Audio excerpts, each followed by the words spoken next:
কোনোবাই তেওঁক সুধিছিল, আপুনি ইমান ডাঙৰ, আপুনি ইমান জ্ঞানী, তথাপিও আপুনি তলত কিয় বহে?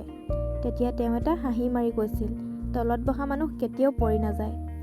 এদিনো যদি আপোনাৰ সমস্যা অহা নাই, তেনেহ'লে সুনিশ্চিত যে আপুনি ভুল পথে গতি কৰিছে। যি সত্য তাক নিৰ্ভয়ে সমাজৰ আগত কোৱা। এদিন নহয় এদিন সমাজে স্বীকাৰ কৰিবই।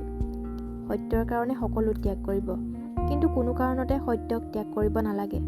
মূৰ্খ মানুহৰ লগত যুক্তি তৰ্ক নকৰাই ভাল, কাৰণ তেনেকুৱা কৰা মানে আমি নিজেই নিজৰ সময় নষ্ট কৰা। ভাগ্যই তেওঁকহে সহায় কৰে, যিজনে কঠিন পৰিস্থিতিৰ সন্মুখীন হৈও নিজৰ লক্ষ্য পাহৰি নাযায়। কেতিয়াও কাৰো আগত নিজৰ ৰহস্য প্ৰকাশ নকৰিবা।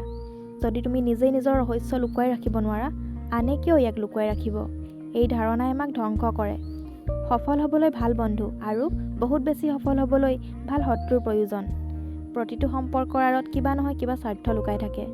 এনেকুৱা কোনো সম্পৰ্ক নাই য'ত স্বাৰ্থ জড়িত নাই। অপ্ৰিয় হ'লেও ই সত্য। পৃথিৱীখন প্ৰয়োজন অনুসৰি চলে।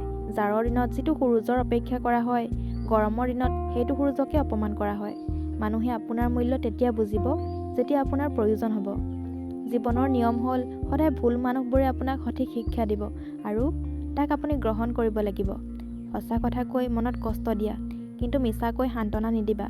তুমি যদি আনৰ জীৱনত আশাৰ বন্তি জ্বলোৱা, তেনেহ'লে সেই পোহৰে তোমাৰ অহা যোৱা কৰা পথকে আলোকিত কৰিব। জীৱনত কোনোবা ভাল মানুহক ঠগাটো হ'ল হীৰাৰ খনিৰ পৰা শিল বুটলি গুচি অহাৰ দৰে।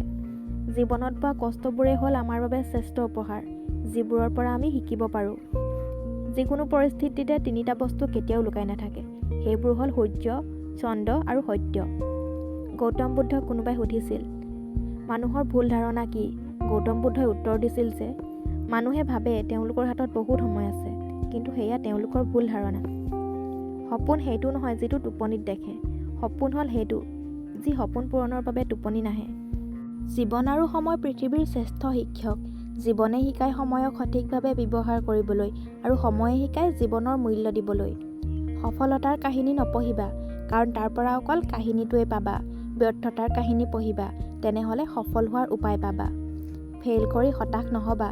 ইংৰাজীত ফেইল শব্দৰ অৰ্থ হ'ল ফাৰ্ষ্ট এটেম্প্ট ইন লাৰ্ণিং, তাৰ মানে শিকাৰ প্ৰথম ধাপ। বিফলতাই তোমাক সফল হোৱাৰ ৰাস্তা দেখুৱাই দিব। কোনো এটা প্ৰশ্নৰ উত্তৰ বিচাৰি পোৱা নাই, চিন্তা নকৰিবা। ন' শব্দৰ অৰ্থ হ'ল নেক্সট অপৰচুনিটি, অৰ্থাৎ পৰৱৰ্তী সুযোগ। তুমি তোমাৰ ভৱিষ্যত সলনি কৰিব নোৱাৰা, কিন্তু তোমাৰ অভ্যাসক সলনি কৰিব পাৰা, আৰু অভ্যাসে তোমাৰ ভৱিষ্যত সলনি কৰিব। বিফলতা অবিহনে কোনো মানুহে সফলতা লাভ কৰিব নোৱাৰে।